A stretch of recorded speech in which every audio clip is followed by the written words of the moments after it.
Good morning everyone, my name is Meena Sharma. आज मैं आपको क्लास 8th की बुक हनीडू की पोएम लास्ट बार्गेन को पढ़ेंगे। आज मैं आपके साथ वो क्लास पोएम पढ़ूंगी, द लास्ट बार्गेन। अब ये क्या है, बार्गेन क्या है? एक एग्रीमेंट होता है, बार्गेन बिटवीन टू पार्टीज़ और मोर देन टू प्रॉमिस और they agree on some point. किसी पॉइंट पर वो एग्री हो जाते हैं, that is the bargain. A bargain is an agreement in which both parties promise to do something for each other। कि ऐसा bargain होता है, एक ऐसा सौदा होता है जिसमें बोथ द पार्टीज, दोनों ही जो पक्ष होते हैं वो एक दूसरे के लिए कुछ ना कुछ बदले में, मीन्स अगर कोई एक किसी के लिए कुछ करे तो दूसरा भी उसके लिए कुछ करेगा, वो प्रॉमिस करते हैं एक दूसरे के लिए कुछ ना कुछ करने का। Someone is looking for work. अब यहाँ इस पोएम में कोई वर्क ढूंढ रहा है, कोई काम ढूंढ रहा है, वेटिंग टू बी हायर्ड, और वो वेट कर रहा है कि कोई उसे हायर करे। He strikes a bargain but thinks it worthless. He strikes a bargain but thinks it's worthless. वो फिर क्या करता है, एक सौदा उसके सामने आता है कि कोई बार्गेन उससे कोई करना चाहता है, लेकिन वो सोचता है कि नहीं, वो तो वर्थलेस है, वो बिना किसी काम का है, उसकी कोई कीमत नहीं है उस बार्गेन की। ही ट्राइज ट्वाइस अगेन, और फिर वो 2 बार और ट्राई करता है बार्गेन करने की, but does not like either. लेकिन उनमें से भी उसे कोई भी पसंद नहीं आता है ये bargain. Finally in the last bargain, जो उसका आखिरी सौदा होता है, when he is hired for nothing what ever, जहाँ पर उसको हायर किया जाता है जिसके बदले में उसको कुछ भी नहीं मिलता। He is happy as never before, still वो हैप्पी होता है जितना वो खुश पहले कभी नहीं था, इतना ज़्यादा वो खुश हो जाता है।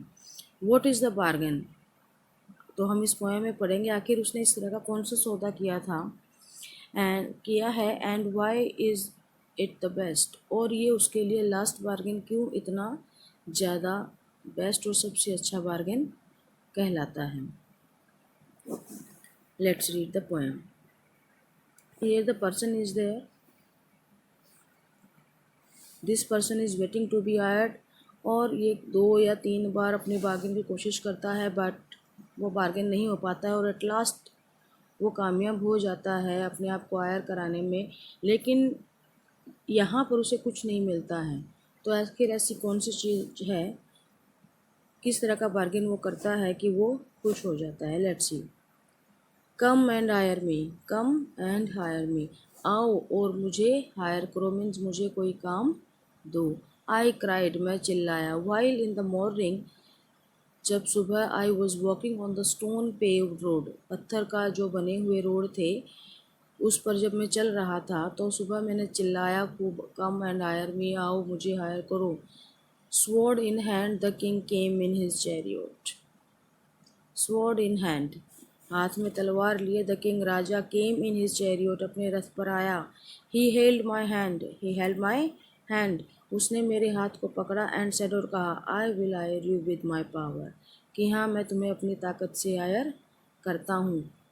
But his power counted for not, but his power counted for not, लेकिन उसकी ताकत की कोई कीमत नहीं थी। काउंटेड फॉर नॉट मीन्स बेकार थी, वर्थलेस थी, कोई कीमत नहीं थी उसकी ताकत की। And he went away in his chariot, और वो अपने चैरियट पर वापस चला गया है। Now see, come and hire me, I cried while in the morning, I was walked on the stone paved road, जब मैं स्टोन पेव्ड रोड पर चल रहा था तो मैंने चिल्लाया सुबह कि कोई आए और मुझे काम दे आए।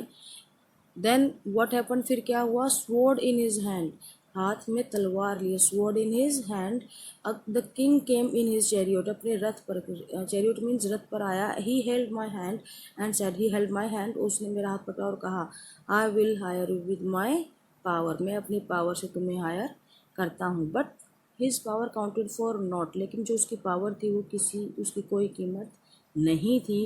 And he went away in his chariot, और फिर वो अपने वापस उसी रथ पर वापस चला गया। In the heat of the mid day, in the heat of the mid day, दोपहर की जो गर्मी थी, the houses stood with shut doors, जो हाउसेस थे वो सारे के सारे कैसे थे, दरवाजे बंद किए हुए थे। आई वॉन्डर्ड, और मैं घूमा, अलोंग द क्रोप्ड लैंड, टूटी फूटी जो गलियां थी मैं वहाँ से, टेढ़ी मेढ़ी जो गलियां थी मैं वहाँ से गुजरा। घूमता रहा। An old man came out with his bag of gold, एक बूढ़ा आदमी वहाँ पर आया with his bag of gold, जिसके पास सोने का भरा हुआ बैग था। ही पॉन्डर्ड, उसने सोचा, एंड सेड, और फिर कहा, I will hire you with money, with my money, मैं तुम्हें हायर करता हूँ अपने पैसों से। He weight his coins one by one, उसने एक एक करके अपने सोने के सिक्कों को तोला। बट आई टर्नड अवे, लेकिन मैं फिर उसकी तरफ से वापस मुड़ गया। Now see, in the heat of the mid day, दोपहर की तेज गर्मी में, the houses stood with shut doors, दरवाजे ऐसे मीन्स खड़े थे। यहाँ पर मीनिंग यही रहेगा कि जो दरवाजे थे, दोपहर का समय था, and all the doors were shut, सारे दरवाजे बंद थे सभी घरों के। I wandered along the crooked lane, टेढ़ी मेढ़ी जो गलियाँ थी मैं उसमें से गुजरा। And old man came out with his bag of gold, तब वहाँ पर एक ओल्ड मैन, बूढ़ा आदमी निकला, जिसके हाथ में क्या था, सोने का भरा हुआ बैग था। ही पॉन्डर्ड, पॉन्डर्ड मीन्स थिंक, वह उसने सोचा, and said, I will hire you with my money, मैं तुम्हें अपने पैसों से हायर करता हूँ। ही वेट हिज कॉइन्स, उसने अपने पैसों को वन बाय वन एक एक करके वे किया, तोला। But I turned away, turned away means लेकिन मैं उनके पैसों की तरफ से भी मुड़ गया, मैंने उसकी तरफ भी कोई ध्यान नहीं दिया। In the evening the garden has was all flower, शाम का समय था, जो गार्डन के हेज क्यारियाँ थी उसमें फ्लावर थे। द फेयर मेड केम, और एक सुंदर सी औरत आई, केम आउट, बाहर निकली, and said, I will higher with a smile, मैं तुम्हें अपनी स्माइल से हायर करती हूँ। Her smile पेल्ड and melted into tears, and she went back alone into the dark, लेकिन उसकी जो स्माइल थी वो पेल्ड, फीकी पड़ गई, एंड मेल्टेड इनटू टीयर्स, आंसू में बदल गई थी। And she went back alone into the dark, और फिर वो वापस उसी अंधेरे में अकेले चली गई। इन द इवनिंग, अब शाम का समय आया। शाम के समय में क्या हुआ, the garden has was all over flower, जो गार्डन हैज़ था, क्यारी थी, उसमें फूल भरे हुए थे। The fair made, fair mean सुंदर सी मेड, एक नौकरानी, केम आउट, वो बाहर निकली, एंड सेड, उसने कहा, I will higher with my smile, मैं अपनी स्माइल से तुम्हें हायर करती हूँ। हर स्माइल पेल्ड, लेकिन उसकी स्माइल कैसी थी, पेल्ड, फीकी थी, एंड मेल्टेड इनटू टीयर्स, और वो आंसुओं में बदल गई थी, मेल्ट हो गई थी। She went back alone into the dark, और फिर वो वापस उसी डार्क में चली गई। The sun glistened on the sand, the sun glistened on the sand, सूर्य जो है उस रेत पर, ग्लिस्टन मीन चमका। And the sea waves broke waywardly, और जो समुद्र की लहरें थी वो वेवार्डली इसी तरह से ऊपर की तरफ उठी, जोर से आ रही थी। A child sat playing with shells, और एक छोटा बच्चा वहाँ पर कुछ सेल्स के साथ खेल रहा था। ही रेज्ड हिज हेड, उसने अपना सिर ऊपर उठाया, एंड सीम टू नो मी, और ऐसे लगा जैसे वो मुझे जानता था। एंड सेड, उसने कहा, I hire you with nothing, मैं तुम्हें कुछ किसी भी चीज़ के बिना, मीन्स नथिंग, मैं तुम्हें कुछ नहीं दूंगा, लेकिन मैं तुम्हें हायर करता हूँ। फ्रॉम हैंड्स फोर्थ, और तब से, that bargain struck in child's play, तब से मेरी जो बार्गेन थी, मेरा जो सौदा था, वो तय हो गया उस बच्चे के खेल के साथ। मेड मी अ फ्री मैन, क्योंकि उस बच्चे के खेल ने मुझे क्या बना दिया था, एक फ्री मैन बना दिया था। The sun glistened on the sand, जो सूर्य था वो रेत के ऊपर चमका। And the sun waves broke waywardly, और जो समुद्र की लहरें थी वो बड़ी जोर जोर से आ रही थी। A child sat playing with shells, और सेल्स के साथ एक बच्चा खेल रहा था। ही रेज्ड हिज हेड, उसने अपना सिर ऊपर उठाया। एंड सीम टू नो, ऐसा लगा जैसे वो मुझे जानता था। एंड सेड, उसने कहा, I hire you with nothing, मैं तुम्हें हायर करूँगा लेकिन बदले में कुछ भी नहीं दूंगा। फ्रॉम हैंड्स फोर्थ, और हैंड्स फॉरवर्ड, और फिर तभी से, दैट बार्गेन स्ट्रक, वो बार्गेन जो है सौदा तय हो गया।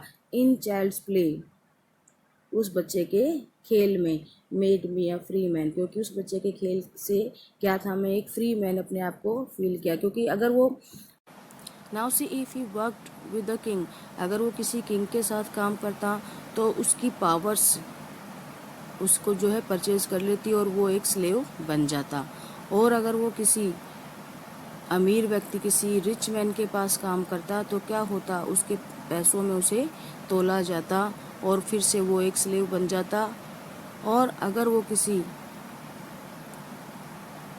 मेड के द्वारा हायर कर लिया जाता तो क्या होता, उसकी स्माइल उसे हायर करती, लेकिन उसकी स्माइल क्या हो जाती, बाद में फीकी पड़ जाती और टीयर्स में मेल्ट हो जाती और वो अंधेरे में रहते। इसलिए उसने उसके इन सारे तीनों जो भी उसके बार्गेन्स थे, इन सारी तीनों बार्गेन्स को क्या कर दिया, मना कर दिया। At last he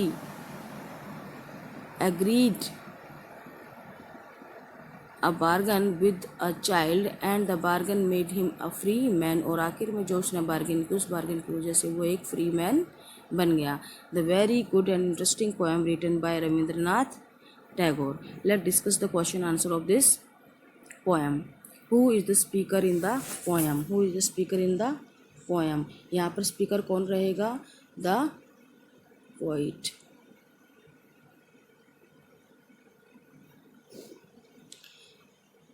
The king's sword in hand suggests his power. The old man offered the speaker a lot of money. Why did he turn down the offer? Because his money counted for naught. उसकी पैसों की कोई कीमत नहीं थी। Find in the poem lines that match the following. Read both one after another. I have nothing to give you except goodwill and cheer. Second is, her happiness was no more than sorrow in disguise. I have nothing to give you except goodwill and cheer. तो यहाँ पर क्या हो जाएगा? The child's play. Second, her happiness was no more than sorrow in disguise. The maid wanted to hire her with her smile. The king's might was not worth much because her power counted for naught. Fifth question is, how did the speaker feel after talking to the child on the beach? He feel himself free. He felt himself